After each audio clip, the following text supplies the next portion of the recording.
2021 में खबर आई कि यूएस आर्म्ड फोर्सेस ने अफगानिस्तान से कंप्लीटली विथड्रॉ कर लिया है। ये प्रॉमिस सक्सेसिव यूएस प्रेसिडेंट्स ने किया था, लेकिन पूरा बाइडेन एडमिनिस्ट्रेशन के अंडर ही हो पाया।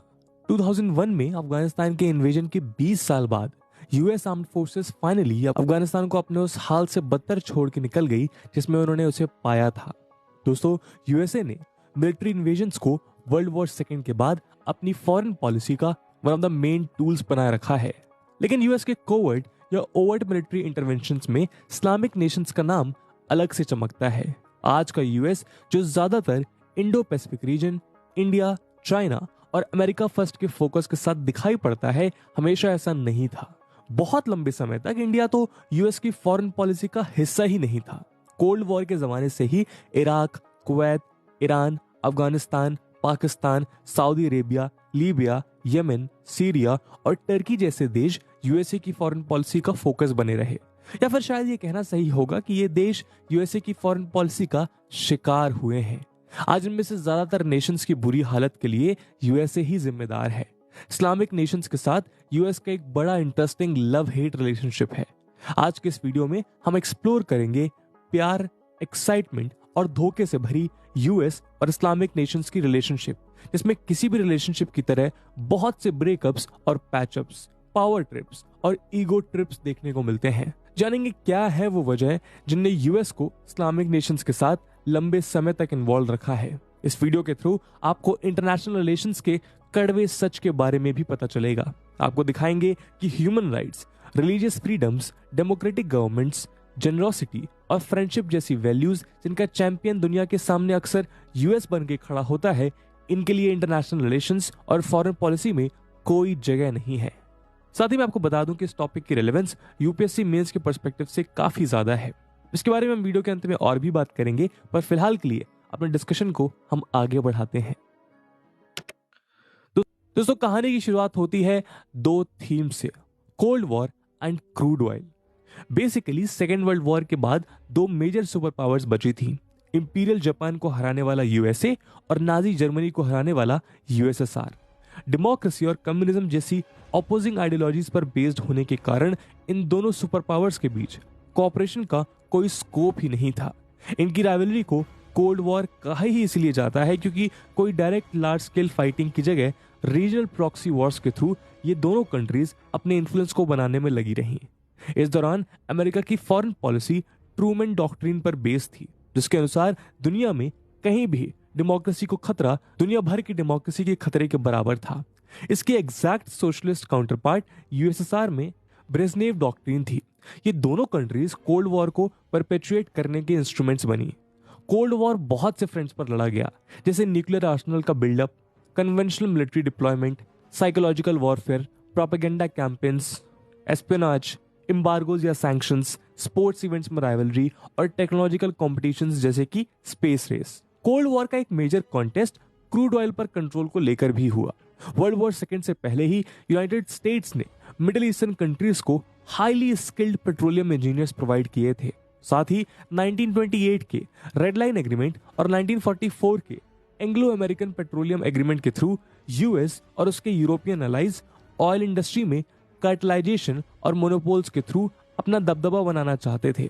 इसके लिए जरूरी था कि कोई भी मिडिल ईस्टर्न स्टेट बहुत पावरफुल ना बन सके। इसे समझने के लिए American president Franklin D Roosevelt का ब्रिटिश एम्बेसडर के लिए 1944 का आप एक स्टेटमेंट सुनिए। Persian oil is yours, we share the oil of Iraq and Kuwait, as for Saudi Arabian oil it's ours.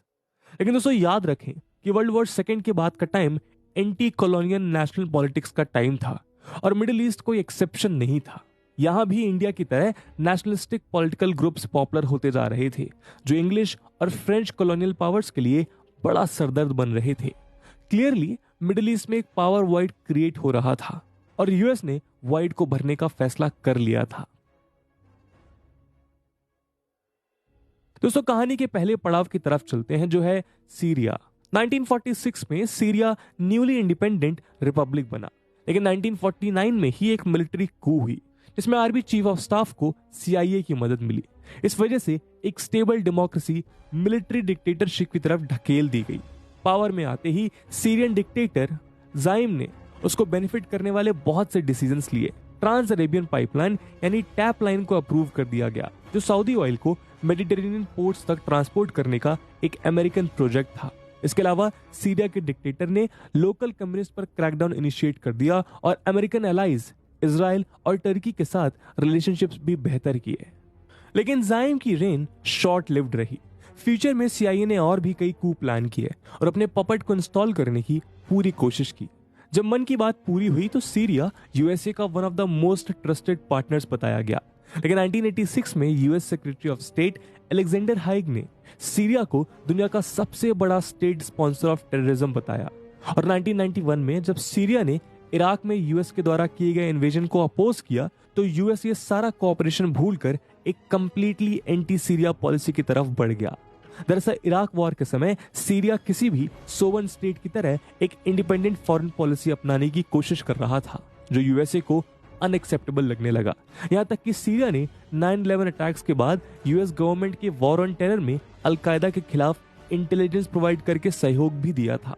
लेकिन इसके बहुत पहले ही यूएस ने सीरिया को टेररिस्ट स्टेट का दर्जा देके इलेजिटिमाइज कर दिया था। दोस्तों, बात यहीं खत्म नहीं होती थी। अमेरिका ने डिसाइड कर लिया था कि सीरिया में उसे फिर से एक पपेट रजीम स्थापित करनी है। ये मौका अमेरिका को 2011 के अरब स्प्रिंग के दौरान मिला, जब पूरी मिडिल ईस्ट और north Africa pro democracy protest में डूबे हुए थे।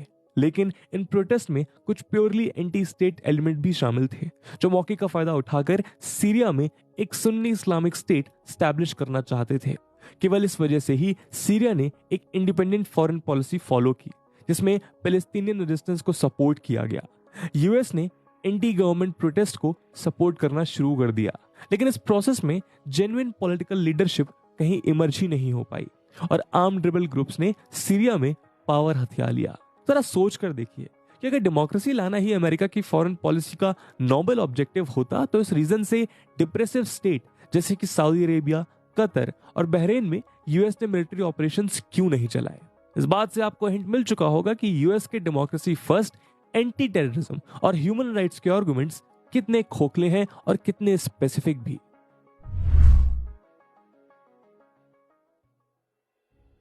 दोस्तों, आपको जान के शायद हैरानी हो कि 1950s में ईरान एक वाइब्रेंट डेमोक्रेसी थी, जहां यूके की तरह एक prime minister as head of government और शाह as formal head of state थे, जिसे डेमोक्रेसी के वर्ल्ड चैंपियन यूएसए ने अपने इंटरेस्ट के लिए मोनार्की में कन्वर्ट कर दिया।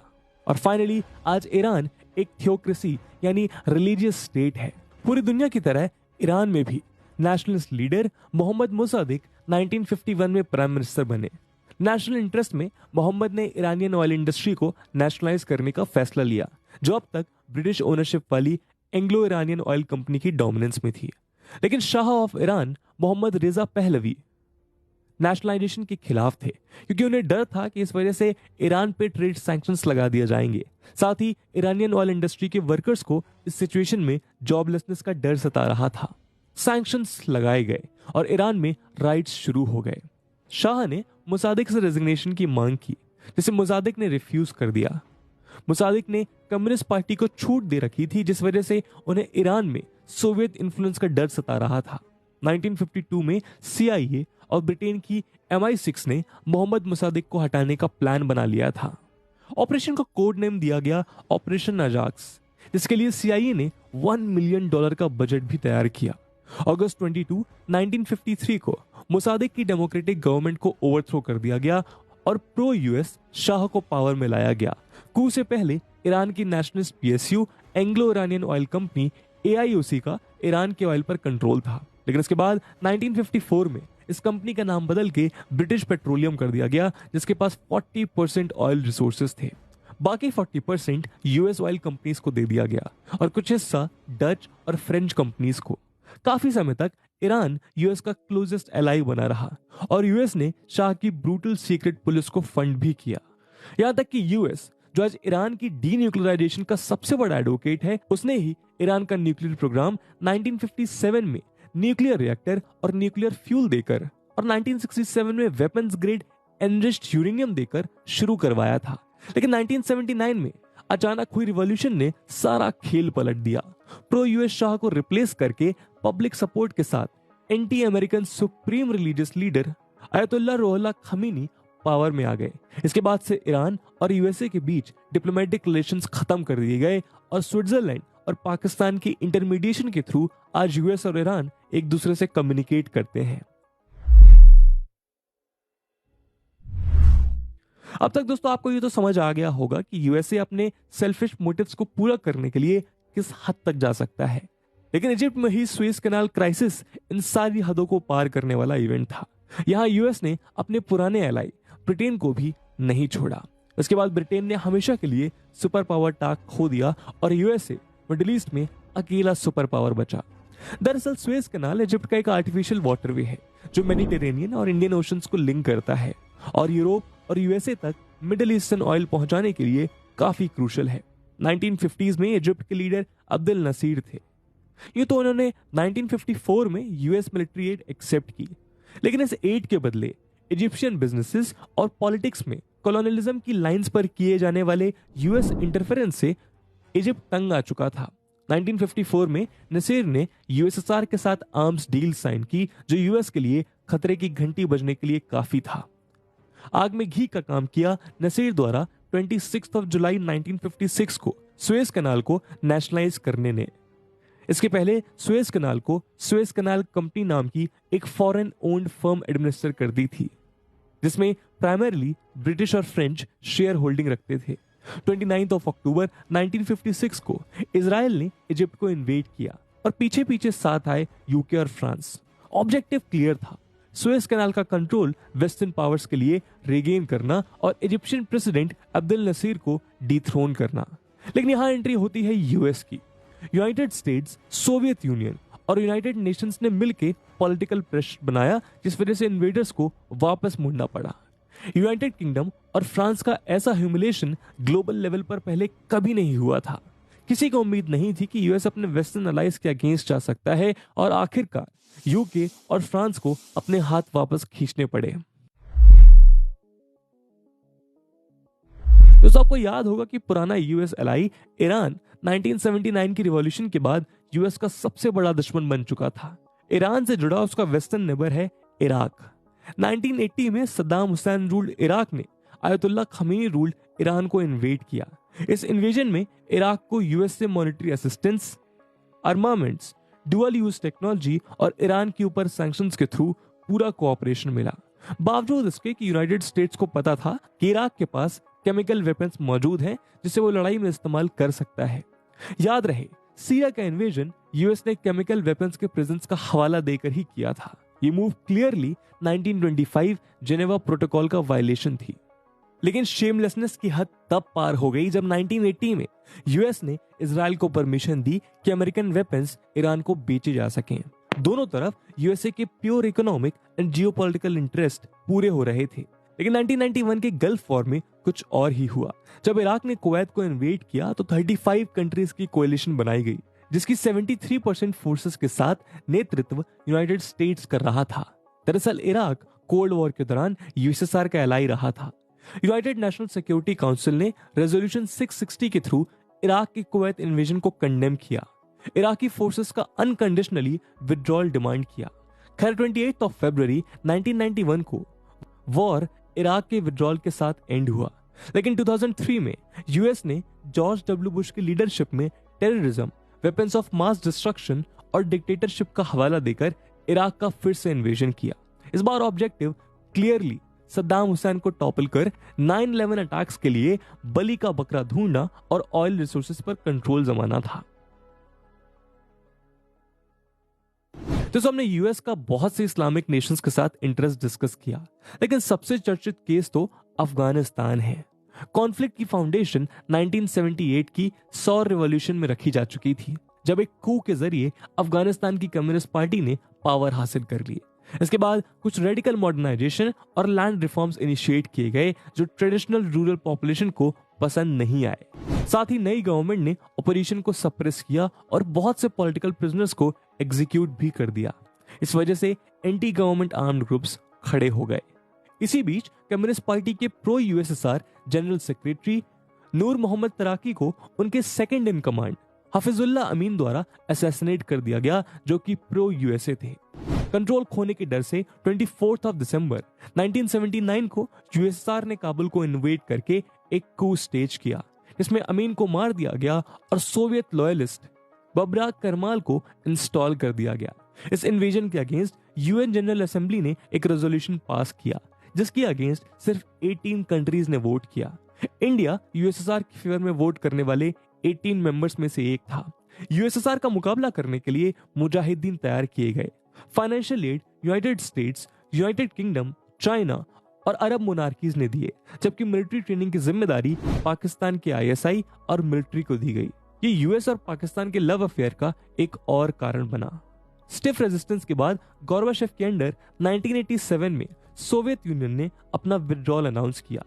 15 मई 1988 से 15 फरवरी 1989 तक ये प्रोसेस चला और गवर्नमेंट फोर्सेस को इंसर्जेंट से लड़ने के लिए अकेला छोड़ दिया गया।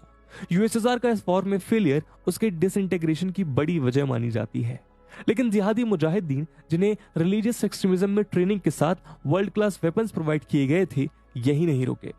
बहुत से फॉरेन वॉलंटियर्स जो जिहाद में शामिल होने आए थे, इंक्लूडिंग ओसामा बिन लादेन, आगे जाकर Afghanistan, Pakistan, Algeria, Egypt, Bosnia और चेचन्या में वायलेंट टेररिज्म को अंजाम देने लगे। याद करें कि कश्मीर में मिलिट्री का सबसे वायलेंट फेज लेट 1980s में ही देखने को मिला था, जब कश्मीरी पंडित्स का अनफॉर्चुनेट जेनोसाइड और माइग्रेशन भी हुआ। दुनिया भर में होने वाले टेररिस्ट अटैक्स, इंक्लूडिंग 9/11, इसी यूएस जनरेटेड प्रॉब्लम का मैनिफेस्टेशन है। ऐसा कहा गया है कि ये केओस अवॉइड किया जा सकता था अगर बुश एडमिनिस्ट्रेशन सोवियत यूनियन के साथ अफगानिस्तान में एक स्टेबल कोalition गवर्नमेंट का समर्थन करती। ऐसे केस में तब से लेकर आज तक तालिबान, अलकायदा और आईएसआईएस जैसे एक्सट्रीमिस्ट ग्रुप्स का इम्पैक्ट सारी दुनिया झेलने से बच जाती। एक्सपर्ट्स का मानना है कि यूएस द्वारा सपोर्टेड ये रेडिकलाइज्ड मुजाहिदीन फाइटर्स ही आगे चलकर टेररिस्ट बने। इन्हें ब्रीड करने के लिए बस एक फर्टाइल सॉइल की जरूरत थी, जो यूएसए ने अफगानिस्तान और इराक में अपने इन्वेजन के बाद क्रिएट कर दी थी। दोस्तों, यूएस के इस्लामिक नेशंस के साथ रिलेशनशिप की बात करें और सऊदी अरेबिया का नाम ना आए, ऐसा हो नहीं सकता।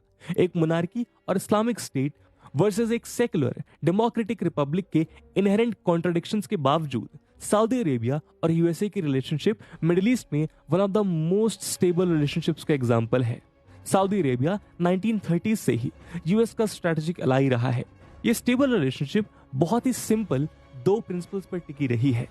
यूएस का सऊदी की रॉयल फैमिली के लिए अनकंडीशनल मिलिट्री एड और सारी ह्यूमन राइट वायलेशंस और एट्रोसिटीज को अनदेखा करना। बदले में सऊदी का यूएस के लिए डॉलर में denominated low price reliable oil supply along with US foreign policy के लिए अनकंडीशनल सपोर्ट। कोल्ड वॉर में कम्युनिस्ट के खिलाफ दोनों नेशंस हमेशा साथ खड़ी रहीं। अफगानिस्तान में सोवियत इन्वेजन के खिलाफ और कुवैत में ईरान इन्वेजन के खिलाफ भी यूएस और सऊदी अरेबिया का स्टैंड सेम लाइंस पर ही रहा। 1990 और 91 के गल्फ वॉर के दौरान भी यूएस ने सऊदी अरेबिया में ग्राउंड ट्रूप स्टेशन रखे। हालांकि इजराइल के लिए यूएस के सपोर्ट ने यूएस सऊदी रिलेशंस को समय समय पर कॉम्प्लिकेट किया है। यहां तक कि 1973 जब अरब इजरायली वॉर के दौरान यूएस ने इजराइल का समर्थन किया, तो सऊदी अरेबिया ने ओपेक कंट्रीज के साथ मिलकर यूएस पर ऑयल एम्बार्गो घोषित कर दिया। लेकिन मिलिट्री एड की मदद से 1974 में दोनों कंट्रीज ने नॉर्मल रिलेशंस रिज्यूम कर लिया। अर्ली 2000 में यूएस में शेल ऑयल प्रोडक्शन बढ़ाने के कारण यूएसए सऊदी ऑयल रिसोर्सेज पर कम डिपेंडेंट हो गया। साथ ही पोस्ट 9/11 अटैक्स दोनों कंट्रीज के रिलेशंस और स्ट्रेन से गुजरे, क्योंकि यूएस के अनुसार सऊदी अरेबिया सुन्नी एक्सट्रीमिज्म और वहाबिज्म का बड़ा सेंटर था। ओसामा बिन लादेन भी सऊदी अरेबिया में ही बॉर्न हुआ था, लेकिन मैच्योरिटी दिखाते हुए दोनों नेशंस ने वॉर ऑन टेरर पर कोऑपरेट किया। दरअसल सऊदी अरेबिया खुद कुछ वायलेंट टेररिस्ट ऑर्गेनाइजेशंस के खिलाफ लड़ रहा था, जो अन्य मुस्लिम कंट्रीज में रह के सऊदी के लिए खतरा बनती जा रही थी। रिसेंटली 2018 में जमाल कशोगी नाम की डिसेंट जर्नलिस्ट का इस्तांबुल में सऊदी एम्बेसी में कोल्ड ब्लडेड मर्डर होने के बाद यूएसए के लिए अपनी पब्लिक को ह्यूमन राइट वायलेशंस पर जवाब देना मुश्किल हो गया। इस वजह से कुछ समय तक दोनों देशों के रिलेशंस म्यूटेड रहे। लेकिन जब जो बाइडेन की रिसेंट विजिट में सऊदी प्रिंस को फर्स्ट बम के साथ ग्रीट किया गया, तो यह क्लियर हो गया कि यूएस के लिए हाई ऑयल प्राइसेस के आगे ह्यूमन राइट्स की कोई खास जगह नहीं है।